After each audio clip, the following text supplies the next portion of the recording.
My father-in-law just passed away. Can you come home as soon as possible? I got the call from my daughter-in-law, Emilia, while my son was taking a bath during a family visit. With an anxious tone, she informed me about my husband's death. Confused and shocked, I yelled into the phone. Wait a minute. My name is Janie. I am 51, and ever since the sudden loss of my husband, I've been raising our son Kobe as a single mom. Kobe, who was in high school at the time, has now graduated college and has been working for 3 years. After getting his job, he moved out and started living on his own. Now he's married, and he and his wife help each other to make a good life. His wife Emilia is on the quiet side and is, according to Kobe, good at household chores, a good wife. However, from the first time we met, she seemed distant, like she wanted to keep space between us. I mentioned it to Kobe, but he just laughed it off, saying it was all in my head, but I couldn't shake off the feeling. Emilia seems like she'd prefer to avoid our home. She only shows up for Thanksgiving and leaves without spending the night, which only confirms my suspicion. Kobe is my only son, and I had always hoped to get along with his wife. I've even asked Emilia directly if there was something bothering her. Being as gentle as possible, I asked if I had done anything to make her uncomfortable. She simply replied, "No, nothing at all." I eventually gave up on getting close to Emilia, thinking it's just the way younger people feel nowadays. They don't want to mingle with their in-laws, even if they live separately. What's more, I sensed a similar distance with Emilia's own parents when we met for the first time at the wedding.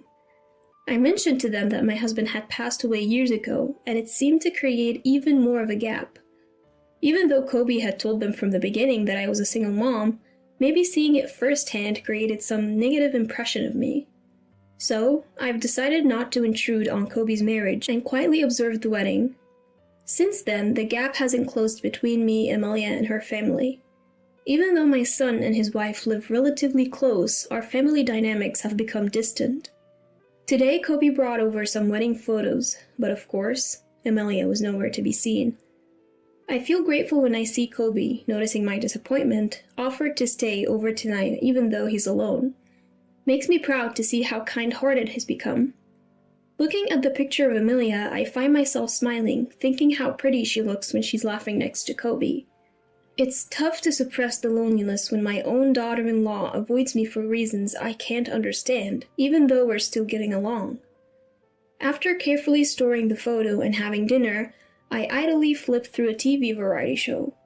I'm waiting for Kobe to finish his shower when a familiar melody rings out. It's coming from Kobe's phone left on the table. It's the default ringtone. Curiously, I glance at the phone. It's a call from Emilia. I decide to let Kobe know about it later and turn back to the TV, but then the phone starts ringing again. Given the incessant calls, I think it might be urgent, but hesitate to answer it myself. I reluctantly grab the still ringing phone and head to the bathroom to tell Kobe. "Kobe, Emilia's calling. The phone's been ringing a few times now." I subtly hint for him to pick up, but Kobe brushes it off, saying it's fine. "Charge it for me, will ya? Got any snacks? I could go for a drink after my shower. I'll be out soon. Grab something quick." "Well, you're really becoming like your dad, aren't you?" Holding the phone, I head back to the living room and try to plug it in. But I fumble and accidentally hit the answer button. In my rush to hang up, I hit the speaker instead, and Emilia's frantic voice bursts out. "Can you hear me? Dad has passed away. Come home as soon as possible." It looks like I've picked up a very serious call. What do I say to Emilia, who's just lost her dad? Or should I first apologize for answering her call, even if it was an accident? My mind is racing, and I've lost sight of the option to hang up. Meanwhile, Emilia starts explaining the situation, saying that I need to come over to the nursing home where he was living. Startled, I ask when he had moved into a nursing home, considering he was fine until recently. "Huh? Mother-in-law?" Emilia had no idea that it was me on the line. She thought she was talking to Kobe, so her surprise makes sense. I quickly explain the situation and steer the conversation back to her dad. But she corrects me, slightly annoyed. "It's not my dad." She says it's Kobe's father who has passed away, and asks me to tell him to call her back before trying to hang up. I was utterly confused, but quickly spoke into the phone, still on speaker mode. Wait a second, Amelia, isn't this some kind of mistake? Like I told you before, Kobe's dad passed away 8 years ago.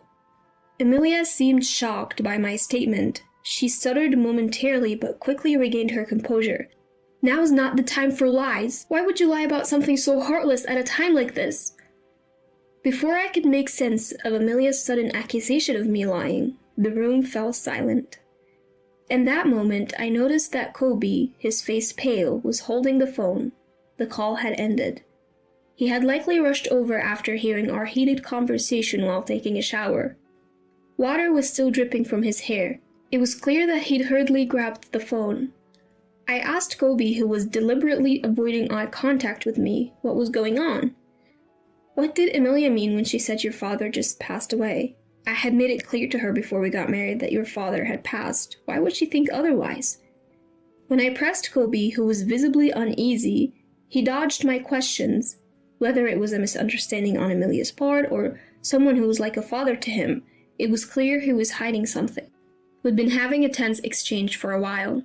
Amidst this, Kobe's cell phone buzzed. The caller ID showed an unfamiliar name, but it looked like it was probably from a nursing home. While Kobe hesitated to pick up, knowing what to expect from the call, he eventually answered right in front of me. Trying to remain silent, I listened in. I could hear most of the conversation, and the caller indeed confirmed what Amelia had been saying. After ending the call, Kobe looked straight into my eyes and finally came clean, leaving me nearly faint. Apparently, he had introduced Amelia to a man unrelated to the family as his father. I told Amelia that Mom cheated and got divorced, he said. It seemed Kobe had completely fabricated the story for Amelia. According to this version, I had neglected my husband's suffering from early onset dementia, had an affair, and was the one who was served with divorce papers. But due to issues like alimony, I had dragged out the discussions. Eventually, taking advantage of the progression of my husband's condition, I forced him into a nursing home and pushed all the costs and responsibilities onto my son. After agreeing to the divorce, my ex-husband's dementia had already progressed to the point where the issue of compensation for the affair was swept under the rug. Kobe, who lied about our divorce to his parents-in-law, was careful not to show Amelia his marriage certificate when he submitted it. Listening to this story, my mouth was hanging open in disbelief. So, I told them Mom has been going around telling people Dad is dead. She's probably telling Amelia the same thing, but it's all lies, he explained. I can't believe he's been telling such elaborate lies. No wonder Amelia and my in-laws don't think highly of me. When I scolded Kobe for lying, he hung his head like a scolded child and mumbled that he wanted extra money for leisure. He thought he could lessen the amount he gives to Amelia by saying he was using it to pay for his father's care home. And shockingly, Kobe even aimed to inherit fake assets from another man. Kobe, who works as a caregiver, met a man with dementia who was a landlord when he went to assist at another facility. Although the man was not yet 70, he had multiple health issues and had entered the facility to receive end-of-life care. The man likely had early onset dementia and had deteriorated to the point where he didn't even recognize his real son. Kobe took advantage of this and started to act like he was the man's only son. On top of that, using his role as a caretaker, he had the man's real family pay for his residential fees. Meanwhile, he was also pocketing a few $100s every month as caregiving fees for doing small tasks. All of you must be so busy. Don't worry, I'll take good care of him, he would say. Sometimes he'd even lie about the man's health to minimize family visits. Whenever he found the time, he would sit beside the man, even going so far as to have him write a will, leaving all his inheritance to Kobe. Kobe's manipulative ways gained him the trust of the facility, as he even told them that he had lost contact with his father since our divorce. The real family eventually stopped showing up, and even the facility staff started recognizing Kobe as a family member. Listening to this appalling truth coming from my son made me wonder if he really was my son. Now that the man had passed away, there wasn't much that could be done. I forced myself to tell a remorseful-looking Kobe to quickly inform the real family of the man's passing. Later, I took Kobe to apologize to the real family, and when they heard the truth, they were understandably furious. "We will sue you for fraud," they yelled. Kobe politely apologized and pleaded to avoid a lawsuit, saying they could nullify the will, but this only enraged the family even more. From the family's perspective, nullifying the will was a given.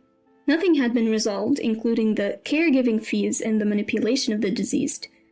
Kobe, who seemed to think a simple apology would suffice, was at a loss in the face of the family's blazing anger and clung to me, nearly in tears. "Going to court is impossible.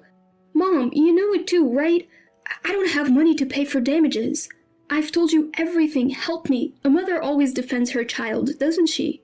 I can't say I'm completely unaffected by the desperate plea from the son I've raised for over 20 years, but I have no intention of helping him. He's done something truly awful. I believe he needs to face the full wrath of the family and offer a sincere apology from the bottom of his heart. I apologized deeply, just like Kobe had, and all I could do was show my sorrow to the family as a parent. From that point on, Kobe's life spiraled downward. Emilia, who was his wife, filed for a quick divorce and returned to her parents' home. When faced with the prospect of divorce for lying so egregiously and swindling money from others, Kobe argued back. "I don't want to break up, the money was also for Emilia." When they expressed their wish for a swift divorce and even threatened legal action and financial claims, Kobe had no choice but to back down. He knew that he could be in legal trouble for what he'd done. Although no claims had yet been made, he was being sued by the family of the deceased man. Perhaps he realized that he wouldn't be able to handle additional claims from Emilia. Furthermore, Kobe got fired from his job. The company claimed he damaged their reputation and shattered their trust in caregivers. After the court's decision, Kobe was required to pay back the caregiving fees he had received, as well as compensation for the emotional suffering of the deceased man's family. The will left by the deceased man was invalidated, taking into account the progress of his dementia. Kobe, who had almost no savings and was already unemployed, was now burdened with massive payments, including legal fees. Choosing city life for better job prospects, he rented a small, old apartment. He's barely making ends meet through day labor, trying hard to continue payments. He had reached out to me for help multiple times. Each time, I told him I had already helped enough by co-signing his lease and urged him to reflect on his mistakes. Now, juggling multiple jobs and searching for better paying work, he doesn't even have the time to complain. As for me, I continued to live alone. However, Emilia and her parents graciously visited me to apologize. They said they were sorry for their ill-mannered behavior, which was based on a misunderstanding of me. But I knew it was all my son's fault. We left it at that, acknowledging the unresolved issues between us. Since there were no children and the divorce was finalized, I don't expect to meet Emilia again. However, we still exchange seasonal greetings through letters.